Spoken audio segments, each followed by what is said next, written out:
का समय था। यरूशलेम लोगों से भरा हुआ था।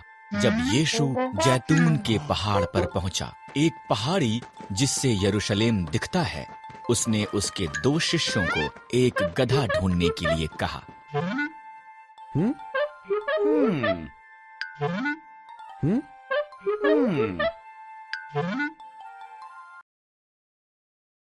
उन्होंने गधा ढूंढा और उस पर अपने कपड़े डाले। यीशु ने बाइबल की उस आयत को पूरा करते गधे पर सवारी की जो ये कहती है, हे यरूशलेम, देख तेरा राजा गधे पर बैठा आता है। यीशु गधे पर चढ़कर यरूशलेम की तरफ गया। बहुत से लोगों ने उसके चमत्कारों को याद किया और उसके साथ शामिल हो गए। उन्होंने उसका आदर करने के लिए उसके आगे आगे सड़क पर खजूर की डालियां और कपड़े बिछाए। उन्होंने आशा की कि यीशु परमेश्वर का वादा किया उद्धार करता है, इसलिए उन्होंने पुकार कर कहा, होशाना, धन्य है वो जो प्रभु के नाम से आता है, धन्य है इज़राइल का राजा।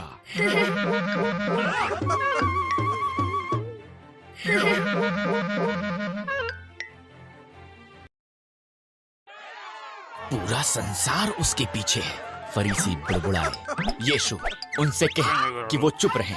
अगर ये सब भी चुप हो जाएं, यीशु ने जवाब दिया, तो पत्थर चिल्लाकर मेरी प्रशंसा करेंगे।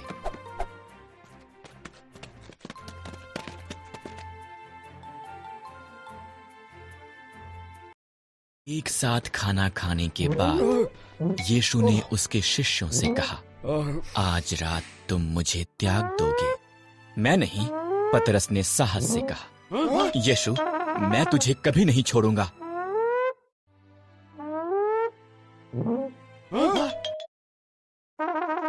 यीशु ने आह भरी। सुबह को मुर्गों के बांग देने से पहले तुम 3 बार कहोगे कि तुम मुझे नहीं जानते हो। मैं ऐसा करने से पहले मर जाऊंगा, पतरस ने कहा।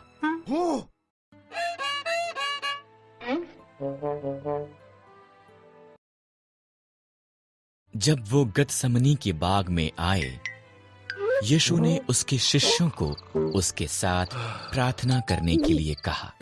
शिष्य थक चुके थे, वो सो गए। यीशु ने अकेले पिता से प्रार्थना की।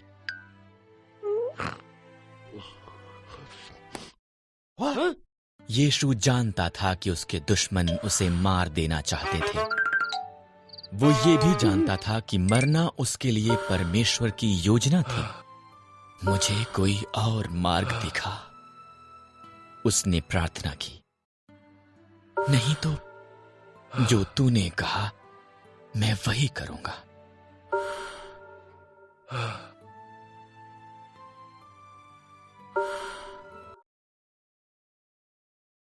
अचानक एक ज्योति चमकी।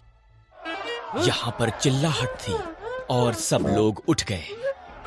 एक क्रोधित भीड़ धार्मिक अगुओं के द्वारा भेजी हुई आई। यहूदा ने यह दिखाने के लिए कि किस व्यक्ति को पकड़ना है, यीशु का चुंबन लिया।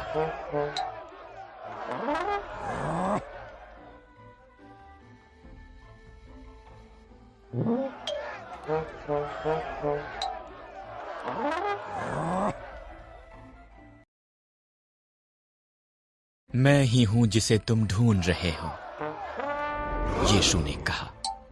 जब उसने ये कहा, वो पीछे हटे और जमीन पर गिर पड़े। तब उन्होंने यीशु को पकड़ा और उसे धार्मिक अगुओं के पास ले गए।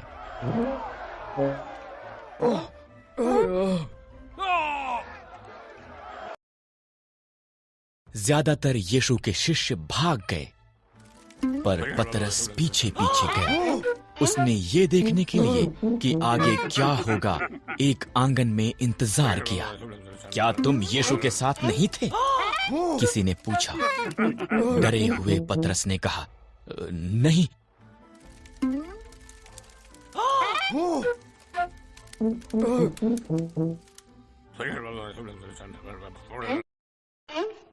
दो और लोगों ने भी यही बात पूछी।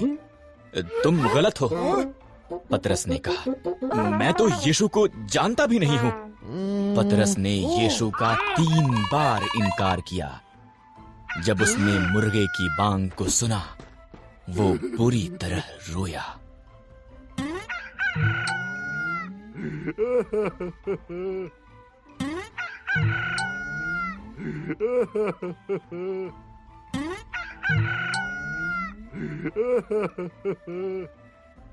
सुबह कुछ स्त्रियां यीशु के शरीर पर सुगंधित वस्तुओं को लगाने के लिए गईं। वो जानती थीं कि एक पत्थर कब्र के मुंह पर रखा हुआ था और दुविधा में थीं कि कैसे वो इसे हटाएंगी।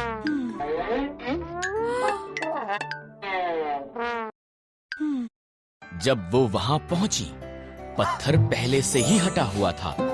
यीशु का शरीर वहां नहीं था और यहाँ पर स्वर्गदूत कब्र में था।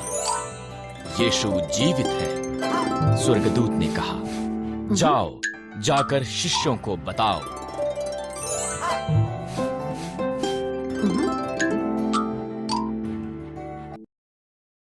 स्त्रियों ने शिष्यों को बताया। पतरस और यूहन्ना स्वयं देखने के लिए यीशु की कब्र पर गए। उन्हें वहां केवल यीशु के दफनाए जाने वाले कपड़े दिखे। वो उलझन में घर वापस लौटे। बाद में शिष्य एक कमरे में इकट्ठा हुए। वो जो भी हुआ था उसके बारे में बात कर रहे थे। तब यीशु उन पर प्रकट हुआ। वो भयभीत हो गए। उन्होंने सोचा कि वो एक भूत था।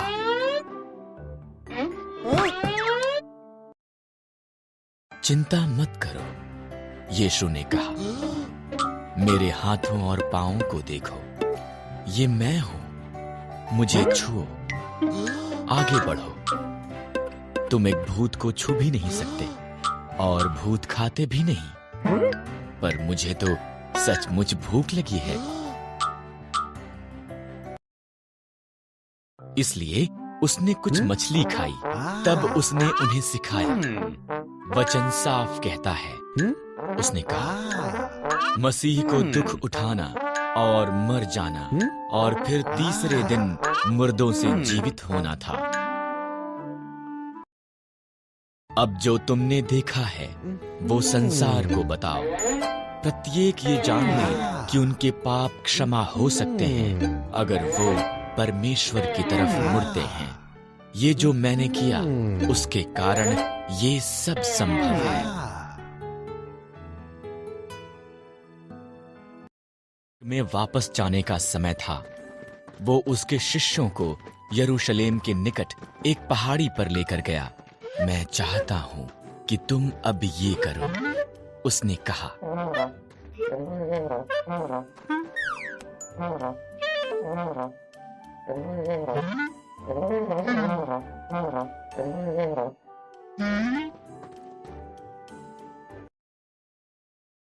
जब तक तुम्हें वायदा किया पवित्र आत्मा नहीं मिल जाता, यरूशलेम में इंतजार करो।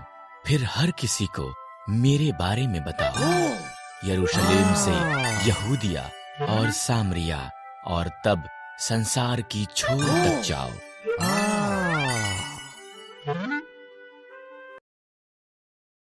बहुत से शिष्य बनाओ। पिता, पुत्र और पवित्र आत्मा के नाम में उन्हें बपतिस्मा दो। सब जो तुमने मुझसे सीखा उन्हें सिखाओ। मैं सदैव तुम्हारे साथ रहूंगा। जब उसने ऐसा कहा, यीशु आकाश में चढ़ गया।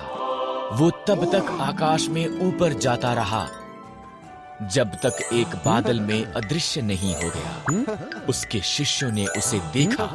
वो आकाश की तरफ देखते वहां पर खड़े रह गए।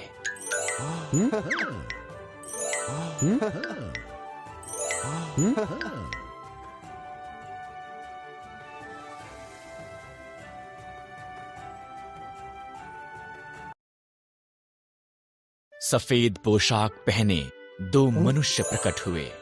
यीशु स्वर्ग में चला गया है, उन्होंने बताया।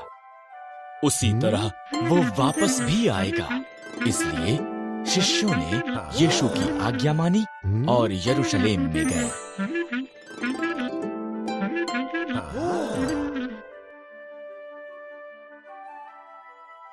साल भर से यहूदी पिंतकुस्त के त्योहार पर यरूशलेम में थे। यीशु के शिष्य भी वहां पर थे। वो यीशु के वादा किए उपहार का इंतजार करते वहां पर इकट्ठे हुए थे।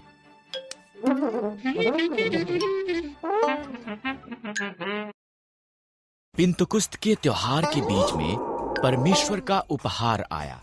ये एक आवाज के साथ आरंभ हुआ, एक भारी आंधी की आवाज, जिसने उस घर को भर दिया जहां पर वो इंतजार कर रहे थे।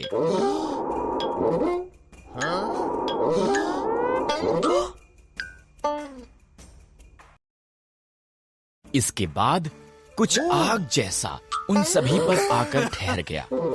तब परमेश्वर के पवित्र आत्मा ने कमरे में प्रत्येक को भर दिया और उसने उन्हें भिन्न भिन्न भाषाएं बोलने की सामर्थ्य दी। संसार के अन्य भागों से यहूदियों ने उन्हें सुना और आश्चर्यचकित हुए। ये लोग हमारी भाषाएं बोल रहे हैं, उन्होंने कहा, और अद्भुत बातें जो परमेश्वर ने की उनकी घोषणा कर रहे हैं।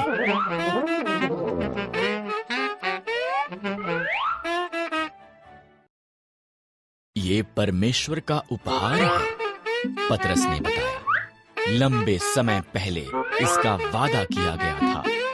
ये यीशु मसीह के द्वारा हमारे पास आता है। तुमने उसको सलीब दिया, पर परमेश्वर उसे वापस जीवन में लेकर आया।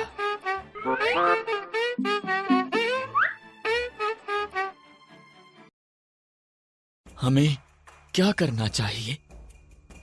लोगों ने उदास होकर पूछा। बुराई से मन फिराओ, पतरस ने कहा। यीशु मसीह में विश्वास करो, वो आपके पापों को क्षमा करेगा और तुम्हें उसका पवित्र आत्मा देगा।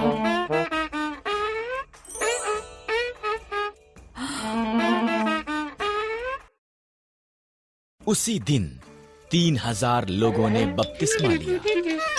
वो उन बहुत से लोगों में पहले थे जिन्होंने यीशु पर उनका उद्धारकर्ता करके भरोसा किया था।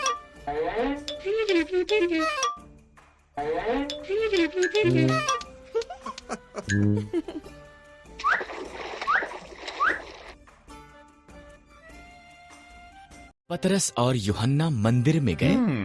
एक मनुष्य वहां सुंदर फाटक पर था, जो कभी भी पांव पर नहीं चला था। वो धन के लिए लोगों से भीख मांग रहा था।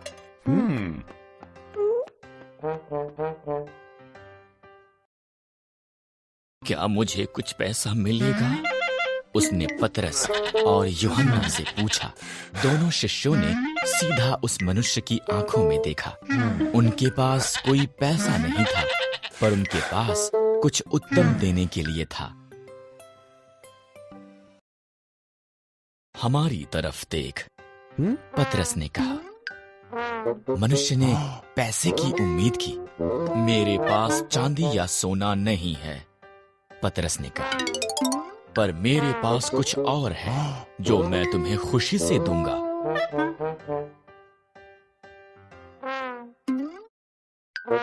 यीशु मसीह नासरी के नाम में, पतरस ने कहा।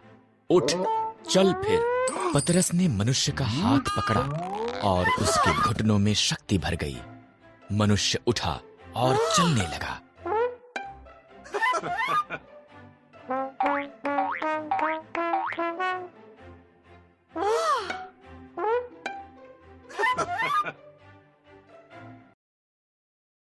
वो पतरस और यूहन्ना के साथ मंदिर के आंगन में गया।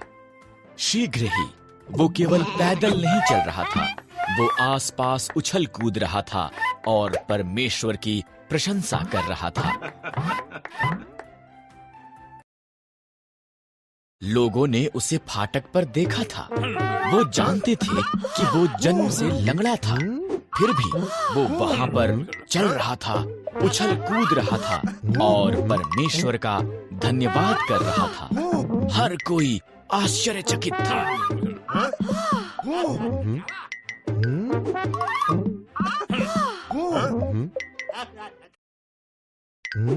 पतरस ने लोगों को उसके बारे में बताया जिसकी शक्ति ने मनुष्य को चंगा किया था।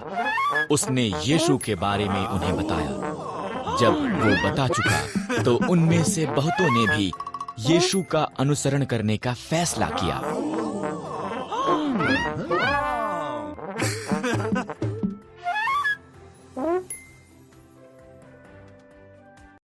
एक धार्मिक पुरुष था, एक फरीसी। उसने सोचा कि कोई भी जो यीशु में विश्वास करता था एक झूठ को फैला रहा था, उसे जेल में डाल दिया जाना चाहिए और यहाँ तक कि मार देना भी चाहिए। शाऊल दमिश्क में यीशु के शिष्यों को पकड़ने के लिए जा रहा था। अचानक एक चमकीली ज्योति उस पर चमकी। वो नीचे गिर पड़ा। एक आवाज ने कहा, शाऊल, तू मेरे साथ इतना निर्दयी क्यों है?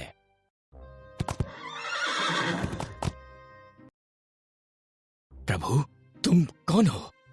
शाऊल ने पूछा। आवाज ने जवाब दिया, मैं यीशु हूं जिसे तुम नुकसान पहुंचाना चाहते हो।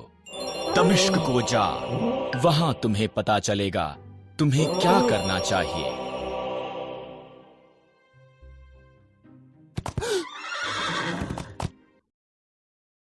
शाऊल उठा, पर वो अंधा था। उसके मित्र दमिश्क में उसे एक घर में लेकर गए। शाऊल ने वहां पर 3 दिन तक इंतजार किया। उसने कुछ भी न खाया न पिया।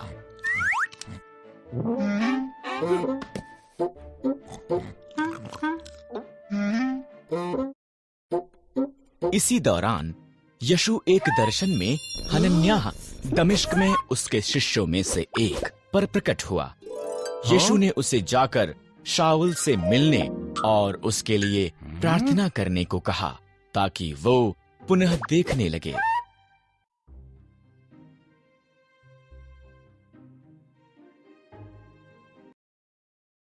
पर शाऊल तो आपके शिष्यों को गिरफ्तार करना चाहता है, हनन्याह ने कांपते हुए कहा।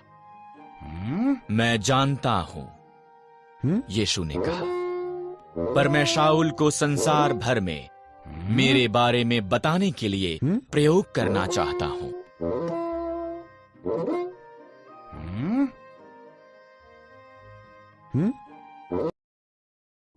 हनन्याह शाऊल के लिए प्रार्थना करने को गया।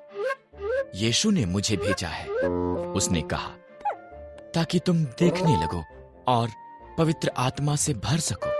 शाऊल पुनः देख सकता था। तब उसका बपतिस्मा हुआ।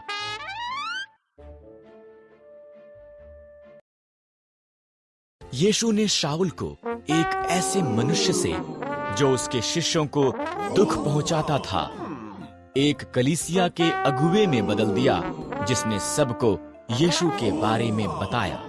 इसलिए उसने उसका नाम भी पौलुस बदल दिया।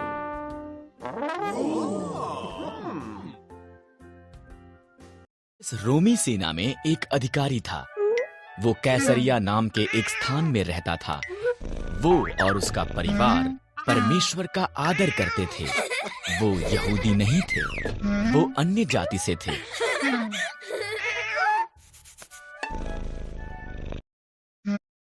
कुरनेलियस ने एक दर्शन देखा। एक स्वर्गदूत ने उससे कहा, परमेश्वर तेरी प्रार्थनाओं को सुनता है और जानता है कि तुम गरीबों की सहायता करते हो। पतरस को यहाँ